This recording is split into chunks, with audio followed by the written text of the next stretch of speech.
Lola Ayinde was the kind of girl who turned heads without trying. Her skin glowed like polished mahogany, and her eyes sparkled with the mischief of someone who knew she was admired. At Queen's Crest Secondary School in Lagos, she was not just popular, she was practically royalty. The daughter of a prominent architect and a boutique owner, she walked the school's halls with the grace of someone raised to expect success.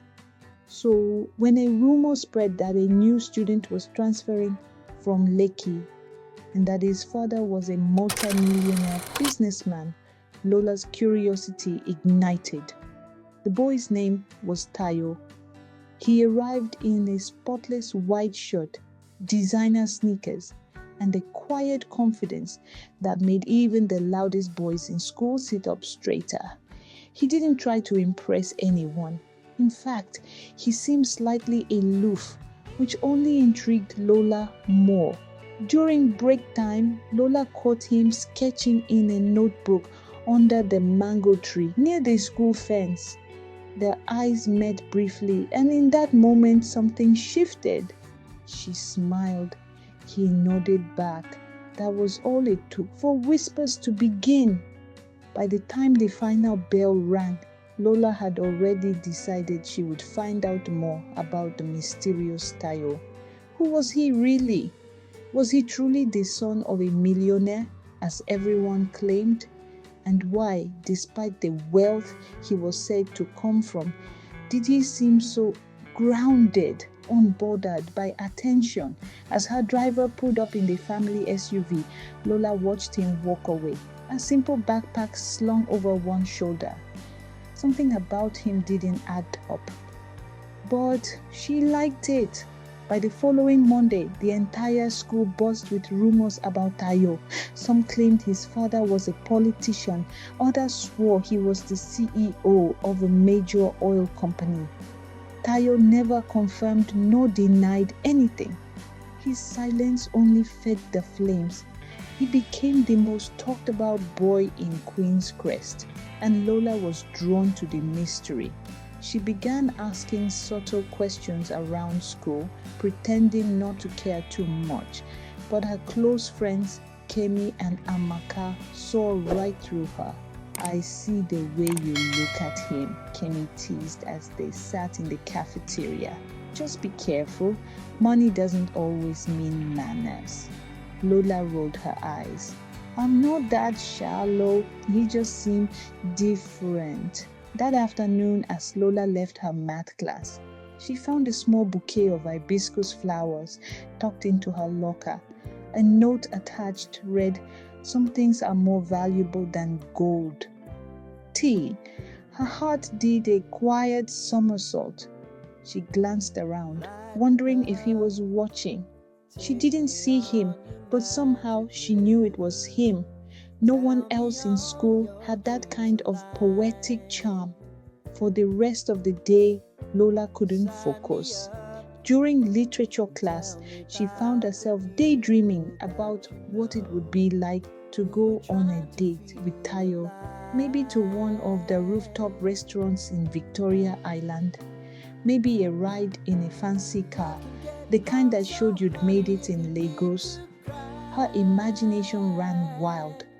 But that night, as she stared at the flowers on her desk, she couldn't help but wonder, if Tayo was truly rich, why did he choose such a simple gift?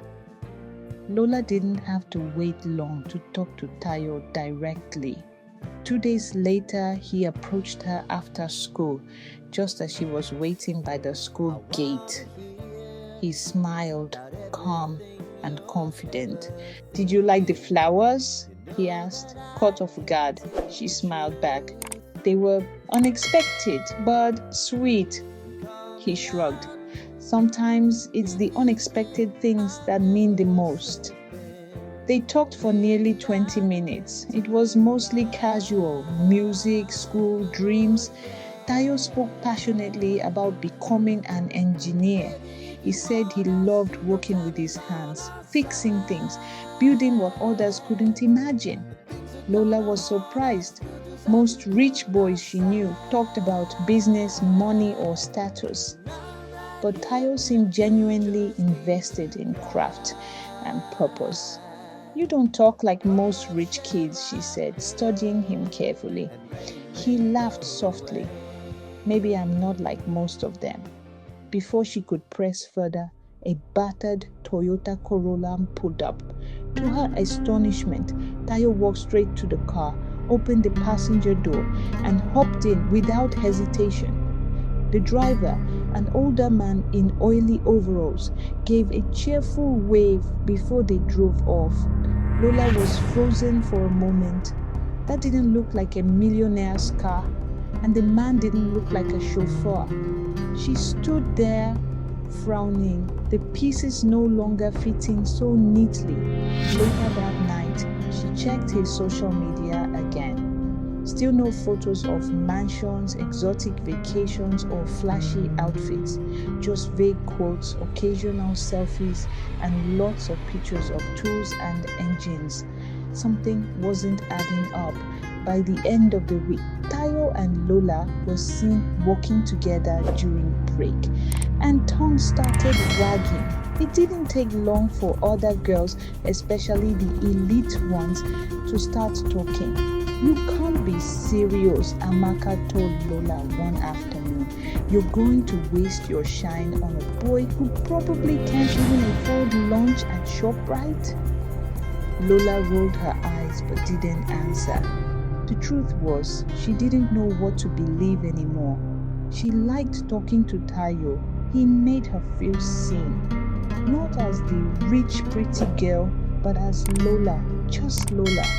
Still, the whispers were growing louder. Students who had once admired her now looked at her with confusion, or worse, pity.